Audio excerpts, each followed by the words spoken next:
आज 10:30 बजे orders with defect में 3 केसेस लगे हुए थे। सुबह में केस टेकअप हुआ। केस टेकअप होने के दौरान ऑनरेबल कोर्ट ने बोला कि चूंकि ये रजिस्टर्ड नहीं है इसीलिए इसको 3:30 बजे सुनेंगे। फिर 3:30 बजे सुनवाई हुई। सुनवाई के दौरान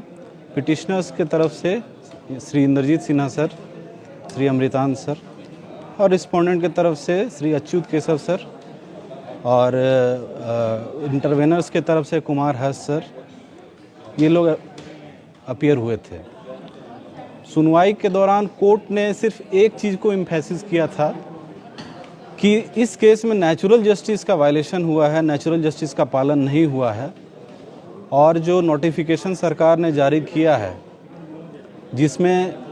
जितने भी एडवर्टीजमेंट्स हैं 2014 के बाद जितने भी अपॉइंटमेंट्स हुए हैं सबको रद्द कर दिया गया है, इंक्लूडिंग CGL, JPSC 11वीं 13वीं JPSC और भी एग्ज़ाम्स को रद्द कर दिया गया है। तो ऑनरेबल कोर्ट ने कहा कि आपने जो भी किया है उस पर हम क्वेश्चन नहीं कर रहे हैं, लेकिन आपका जो तरीका था, जो वे था वो गलत था क्योंकि आपने नेचुरल जस्टिस का वायलेशन किया कि you can not terminate a person without following the due process of law and the natural justice should be followed and therefore इसमें ऑनरेबल कोर्ट ने कहा कि आपको जो भी करना है आप करिए, हम नहीं उससे मतलब रखते हैं, लेकिन एटलीस्ट लॉ को ताक पर रख कर आप कुछ भी नोटिफिकेशन या कुछ भी ऑर्डर पास नहीं कर सकते हैं। अंततः ऑनरेबल कोर्ट ने जो स्टे के लिए 3 इश्यूज होते हैं उसको डील करते हुए prima facie case, balance of convenience और इर्रिपेरेबल लॉस और इंजुरी, इन तीनों को डील करते हुए ऑपरेशन, इम्प्लीमेंटेशन और एग्जीक्यूशन ऑफ द नोटिफिकेशन जिसके बेसिस पे जिस सब कुछ रद्द हुआ था उसको स्टे कर दिया है। अगली सुनवाई 15 सितंबर को होगी। इस बीच में सरकार को समय दिया गया है कि आप अपना जवाब दाखिल कीजिए, काउंटर एफिडेविट दीजिए 3 हफ्ते के अंदर और 15/9 को अगली सुनवाई रखी है। फिलहाल इंटरवेंशन एप्लीकेशन पे उन्होंने वैसा कुछ नहीं कहा है क्योंकि वो रिकॉर्ड में नहीं था। अब उसकी सुनवाई या अगले तिथि पे होगी। इस बीच में अगर उस पर अगर रिप्लाई फाइल करना है पिटिशनर्स को तो वो लोग फाइल कर सकते हैं और अगर कोई इसमें इंटरवेनर बनना चाहते हैं जिसको अपनी बात रखनी है कोर्ट के सामने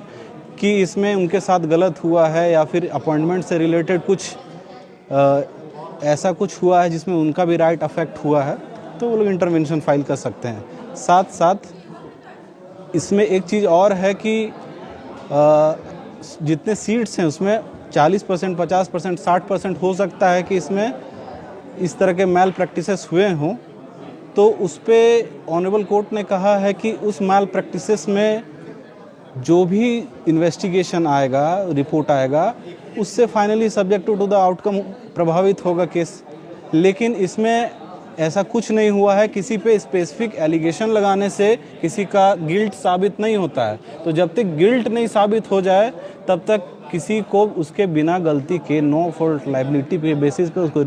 रिमूव कर देना, टर्मिनेट कर देना वो सही नहीं है। सेकेंडली कि ये रेगुलर अपॉइंटमेंट का मैटर है, इसमें बिना उनको अपॉर्चुनिटी ऑफ हियरिंग दिए, बिना प्रोसीजर ऑफ लॉ फॉलो किए हुए, बिना डिपार्टमेंटल इंक्वायरी किए हुए रिमूव नहीं किया जा सकता, टर्मिनेट नहीं किया जा सकता। लेकिन इसमें वही चीज़ हुआ है कि बिना अपॉर्चुनिटी ऑफ हियरिंग दिए हुए, बिना लॉ को पालन किए हुए, विदाउट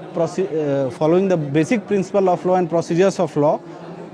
उन लोगों को टर्मिनेट नहीं किया जा सकता क्योंकि ये रेगुलर अपॉइंटमेंट है। सर सवाल रहेगा मेरा, जैसे कि 17 तारीख को रात को नोटिफिकेशन आता है कार्मिक विभाग की तरफ से, इसमें 22 परीक्षा को रद्द कर दिया जाता है और 23 परीक्षा को लेकर जांच की बात जी, तो 2200 परीक्षा पर स्टे लग गया जो रद्द हुआ था। बिल्कुल, वो इंटायर नोटिफिकेशन जिसके बेसिस पे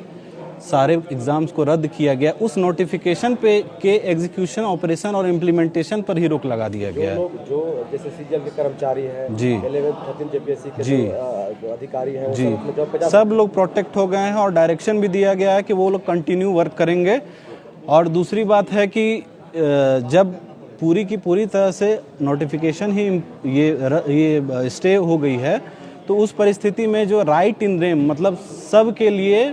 मतलब इन कॉमन देखा जाएगा तो उन सब के लिए ये इम्प्लीमेंट होगा, न कि किसी पर्टिकुलर पर्सन या पिटिशनर्स के लिए, वो सब पर लागू होगा। सरकार के जो अधिवक्ता थे उनके तरफ से क्या कहा है, क्या सरकार के अधिवक्ता ने कहा कि we have taken the policy decision, हमने पॉलिसी डिसीजन लिया और उसमें जो भी हुआ है, जो प्रोसीजर्स फॉलो हुआ है, वो हम अपना जवाब काउंटर एफिडेविट के माध्यम से देंगे। नाम परिचय सर?